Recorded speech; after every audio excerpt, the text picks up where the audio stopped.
Rajput wives are very powerful and they have the Nawabs under their thumbs. क्या फिरोज साहब, अब आधे minute का भी एहसान जताएंगे आप?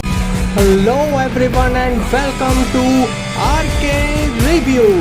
आज हम बात करेंगे नेटफ्लिक्स की नई रिलीज जिसका नाम है हीरा मंडी द डायमंड बाजार की। तो इस सीरीज के कुल 8 एपिसोड्स हैं और सारे एपिसोड्स लगभग 45 मिनट से लेकर 1 घंटे तक की है और इसका जॉनरा है हिस्टोरिकल ड्रामा। वैसे तो ये सीरीज ज्यादा लंबी नहीं है बट हाँ, देखते वक्त ये लेंथ फील होती है। शुरुआत के 1-2 एपिसोड्स के बाद आपको लगने लगेगा कि हाँ, की लेंथ काफी ज्यादा है और इसकी सबसे बड़ी वजह है इसका स्क्रीन प्ले, जिसे काफी डल रखा गया है। स्टोरी लाइन भी कुछ खास नहीं है और काफी वीक है और बीच बीच में जो गाने रखे गए हैं उसने इस कबाड़े को 4 चांद लगाया है। गानों ने इस सीरीज को कबाड़ा करने में कोई भी कसर नहीं छोड़ी है। शुरुआत में देखने बैठेंगे तो इतने भव्य और ग्रैंड सेट्स, इतने बढ़िया विजुअल्स, कैमरा वर्क काफी बढ़िया, एकदम दिखने में भी ग्रैंड लगता है कि हाँ 200 करोड़ रुपए यहाँ पर खर्च किए गए हैं। बट डायरेक्टर साहब ने कहानी के बजाय विजुअल्स में ज्यादा दिमाग लगाया है।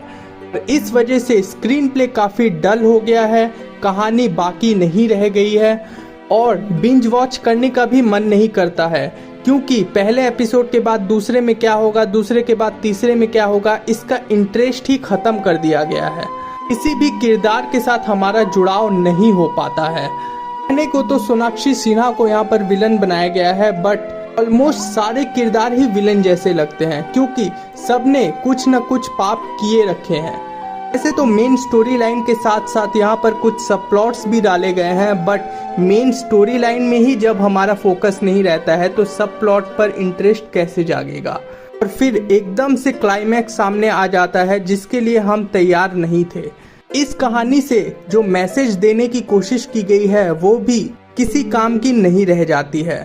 इस सीरीज के डायरेक्टर हैं संजय लीला भंसाली जी, जिनकी पिछली फिल्में देख लीजिए, पद्मावत हो या फिर रामलीला, बाजीराव मस्तानी या फिर देवदास, सारे मूवीज में उन्होंने एक मिदास टच छोड़ा हुआ है बट इस सीरीज में वो बिल्कुल भी दिखाई नहीं देती है।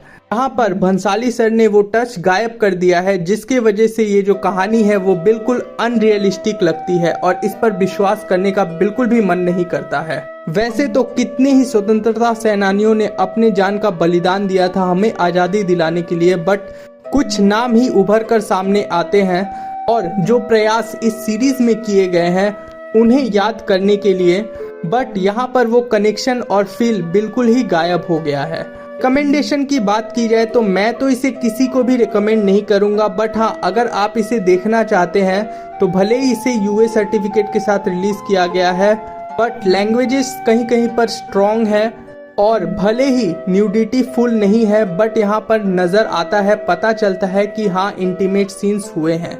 इस वजह से आप परिवार के साथ तो इसे बिल्कुल भी ना देखें। तो चलिए अब हम बात कर लेते हैं परफॉर्मेंसेस की। तो जो फीमेल लीड है मनीषा कोइराला जी, उनका कमबैक काफी बढ़िया रहा और उन्होंने अपने स्किल से काफी इम्प्रेस भी किया है। उनका किरदार उन्होंने बखूबी निभाया है। सोनाक्षी सिन्हा शुरुआत के 1-2 एपिसोड्स में अच्छी लगती हैं बट उसके बाद वो भी आउट ऑफ ट्रैक हो जाती हैं। संजीदा शेख की एक्टिंग भी अच्छी है और उनसे और ज्यादा बेटर परफॉर्मेंस की उम्मीद है। अदिति राव हयाद्री यहाँ पर एवरेज लगी है, वो इससे कहीं ज्यादा बेहतर अदाकारा है।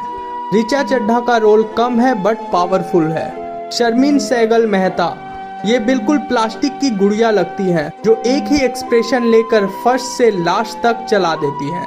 मेल लीड में ताहा शाह बदूशा ने काफी बढ़िया काम किया है, उन्होंने अपने रोल को काफी बढ़िया तरीके से जस्टिफाई किया है। बाकी फरदीन खान, अध्ययन सुमन, शेखर सुमन, इन्होंने नवाब्स का रोल किया है बट इन पर ये रोल बिल्कुल भी नहीं जच रहे हैं। ये कहीं से भी नवाब के तरह तो बिल्कुल भी नहीं लग रहे थे। बाकी सपोर्टिंग कास्ट की परफॉर्मेंस भी काफी एवरेज थी बट हाँ, तारीफ करनी होगी इंद्रेश मलिक की, जिन्होंने यहाँ पर उस्ताद जी का किरदार निभाया है। उन्होंने काफी बढ़िया काम किया है और देखने लायक है। फरीदा जलाल भी काफी बढ़िया और क्यूट लगी हैं।